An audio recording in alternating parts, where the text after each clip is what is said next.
Yeah, proud of the way our guys started out.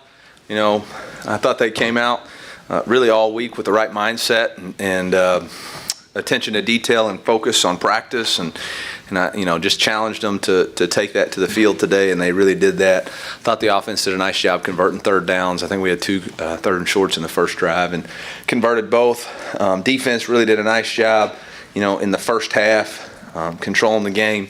Obviously, in the second half, we had a lot of different people with an opportunity to play, which is good, but it's also a reality for some of these guys that they got to put a lot more work and attention to detail in and continue to develop. Really proud of both Tyler Macon and Brady Cook for leading touchdown drives.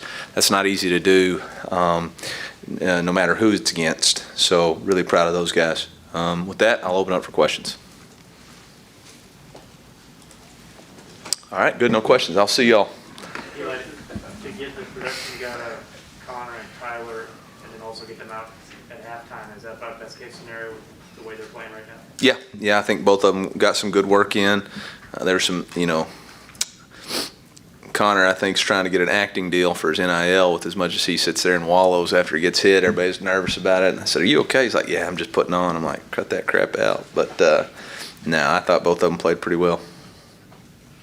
Obviously, the run defense was a focus coming in. You mentioned much better in the first half than the second. What did you see when the first team was out there in that aspect?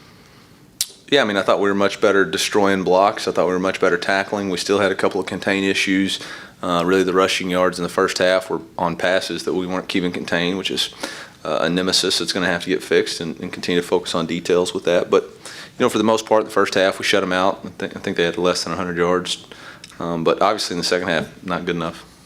Eli, I think a dozen players caught a pass today for you guys. Does that show how deep kind of the wide receiver room can be, or how effective that part of the offense can be? Yeah, I tease Bush all the time. It's like he's subbing in a hockey line with the wide receivers. They just come in and out all the time. So it's good to get a lot of people in there. Really proud of the way J.J. Hester looked today. He took that slant route and exploded through there. He played with some confidence, which is what we're really wanting to see out of him. So that was really good to see. Really good to see. Coach, Chance Looper got his first career touchdown. He had a nice moment with his dad on the sideline. Just how special do you think that was for him to get that? Yeah, I think it's pretty cool. I actually said something to Luke the other day in warm-ups, like, how cool is this, man? Like, you're coaching your son, and for me to get to be a part of it, getting to get to know them in 2010 and knowing him when he was a youngster, and now he's a really good player for us. It's pretty special. It's pretty special. It's the people-based business, man, and to get to mix people in relationships while you're trying to be successful is pretty cool. You mentioned J.J. Hester. What stood out the most to you about the way he played today? I thought the way he attacked the ball in the air on that slant route, and then, he knew exactly what to do with it. He left people on that 50-yard pass, and so that was really good. I thought he did a nice job blocking on the perimeter. He had the holding call late, but thought he did a nice job there getting lined up, knowing what to do. I know there could be maybe a temptation to run a fairly vanilla offense against an FCS opponent, but why was it important to you to let Connor throw the ball 30 times and throw some balls downfield when he was in there? It doesn't matter who our opponent is. We treated this week like it was a Super Bowl. So we try to call our best stuff, put the best plan possible, attack the defense where their weakness, use our strengths against their weaknesses, invest in who we are, and so opponent is irrelevant to us. Eli, are you seeing Cooper and Levitt kind of find their place in the offense a little bit more as games continue here? Yeah, I thought Mookie had a really nice, backed up, we felt like, and something they had showed on film that we could, potentially get a deep ball there, and offensive line did a nice job in protection, and he, did a nice job making a contested catch there. Damo had a couple of opportunities. Both of them had a couple of opportunities in space, which was nice. Wish both of them would have had a chance to get in the end zone, but we'll get them there. What did you see from Cox running the ball late there? That was pretty impressive. Yeah, I just saw him running down the middle of the field. So, and they said on the headset it was going to score, so it's pretty good. Coach, with Steve Wilkes up in the press box, what changed? Do you think it improved you guys' play? I think so in the first half. I thought we matched personnel's good. We were in and out of calls. making good adjustments, talking through things. He was able to see things and make little tips. So, yeah, I thought it was good.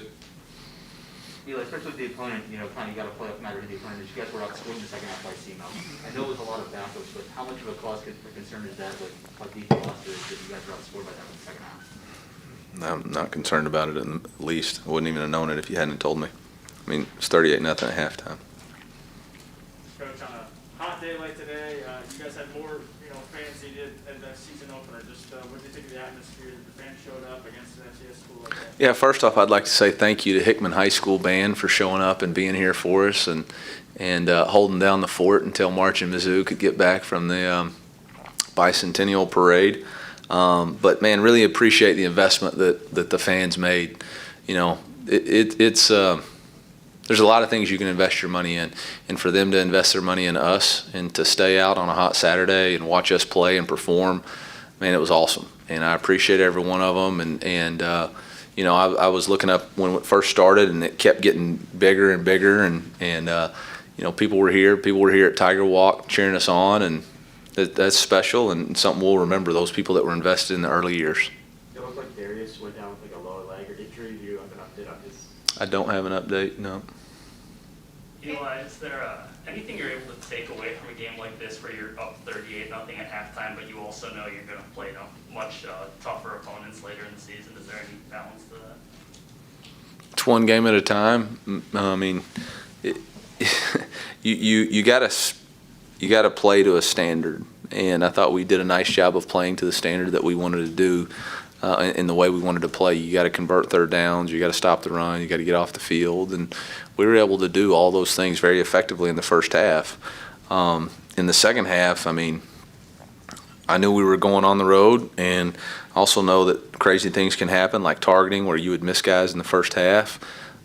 Injuries play a factor, because you have games moving forward, and so, I mean, we were playing true freshmen who literally have not been over on the defensive side of the ball all week because they've been running scout team. We would have had a better chance to run SEMO's defense against SEMO's offense right there because, they hadn't been on the defensive side of the ball except for, in fall camp. So it is what it is. You got to try to survive on talent. It's pretty vanilla, but, I mean, I take a lot of confidence away from what we were able to do and the improvements that we made and won the game. What's the value of getting some of those true freshmen out there? There were quite a few today.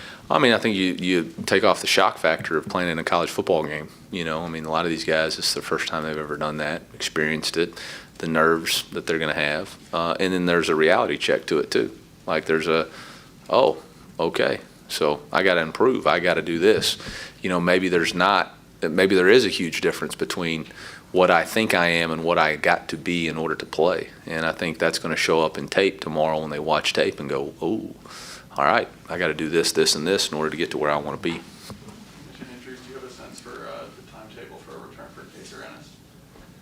I mean, I think both of them probably could have gone today if we really wanted to push it. I think it really hurt Case not to be able to play. But we have to sometimes protect players from themselves. I think we'll know more Tuesday where they're at. Can they go through Tuesday's practice? And then we'll go from there. But I thought Woody did a nice job for us in the offensive line. Anything else for Coach? Thank you, sir. Thank you.